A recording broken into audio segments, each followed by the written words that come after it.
What is poppin' YouTube? Back again with another video. Today we're doing a 2023 rookie mock draft from the 7th pick. We've been doing these on Fantasy Pros. Today we're doing it on Sleeper versus the Sleeper ADP to kind of give you an idea based on your format what that is going to look like. So hit that like button, hit that subscribe button. We're going live almost every night, so that is super fun. So I want you in those mock drafts with us, so hit that subscribe button so you get notified when those are happening, and let us get this draft underway. Let's go.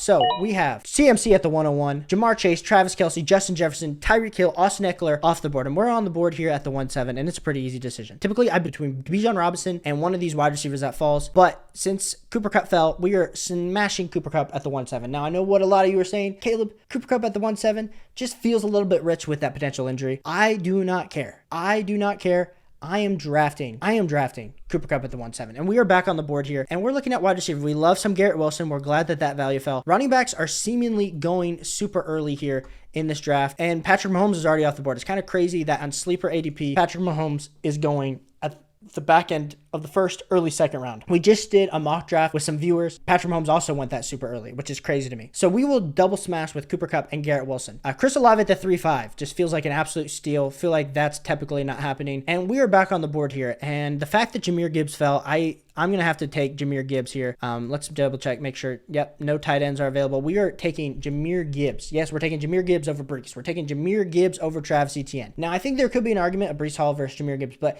after the Dalvin Cook signing, Brees Hall takes a little bit of a hit in his upside, so I will take Jahmyr Gibbs, loving the start of Cooper Kupp, Garrett Wilson, and Jahmyr Gibbs, and I am back on the clock here in the 4th round, and Lamar Jackson is probably going to be my pick, but TJ Hockenson is also interesting, so you get the positional advantage of TJ Hockenson, or potentially the positional advantage of Lamar Jackson. Now, Justin Fields is already off the board, so we're not going to have a chance. Is Justin Herbert going to be able to fall to us? Great value there. I don't know. We'll risk it for the biscuit. We'll take TJ Hockenson here at the 4-6. Lamar Jackson goes off the 4-8. So we just need to hope one of these quarterbacks, Justin Herbert, goes off the 4-11. So our plan did not work. So what do we learn when we do these type of mock drafts? We pivot. We absolutely pivot.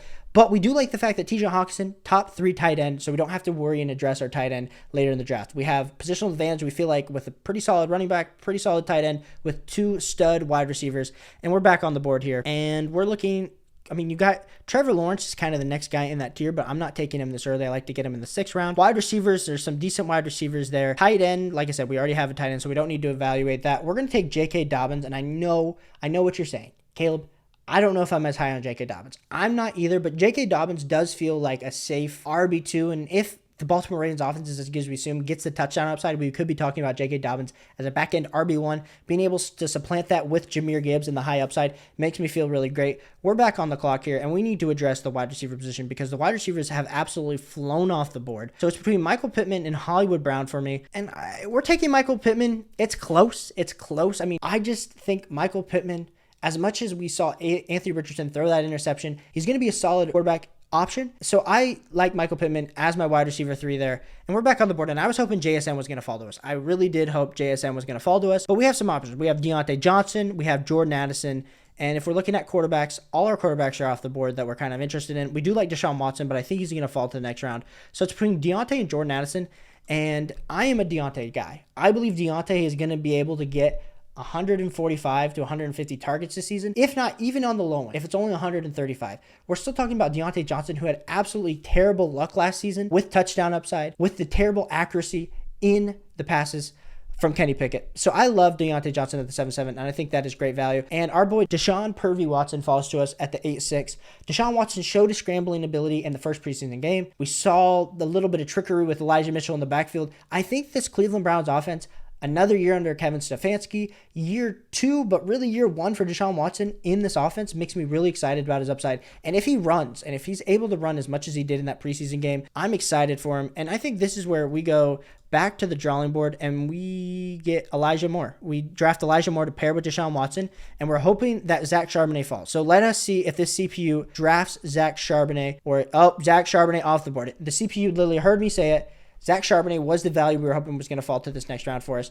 And now we're kind of in a pickle because there are some wide receiver values that we would have still drafted. I think I should have gone Zach Charbonnet because now we're in a pickle with our running backs, and we're just going to kind of start to address this position. So we're going to hit Chain. Now, I know what you're saying, Caleb. Devin Achane's not going to get any 6, 7, 8 touches a game. But the thing that I do like about Devin Achane is that he will have those explosive plays. And we've seen that these running backs that are a lot less gifted talentedly and athletically than Devin Achane have success under Mike McDaniel. So I do love Devin Achane there. We're going to hit another running back that I love is Elijah Mitchell. We haven't necessarily ever seen the splits with Elijah Mitchell and CMC. Now, CMC, of course, is going to be getting 65 to 70% of the work. But even if Elijah Mitchell gets like 25 or 30% in this offense, it's going to be super run heavy. There might be weeks that Elijah Mitchell, if something were to happen to CMC, we're talking about him as an overall RB1 upside. So I love some Elijah Mitchell here in the 11th round. And we're back on the clock. We could take Devin Singletary, or we could take Zeke, or we could take Tank Bigsby. I'm taking Zeke. I know he just signed with the Pats. I know the upside you feel like is not there with Ramondre Stevenson.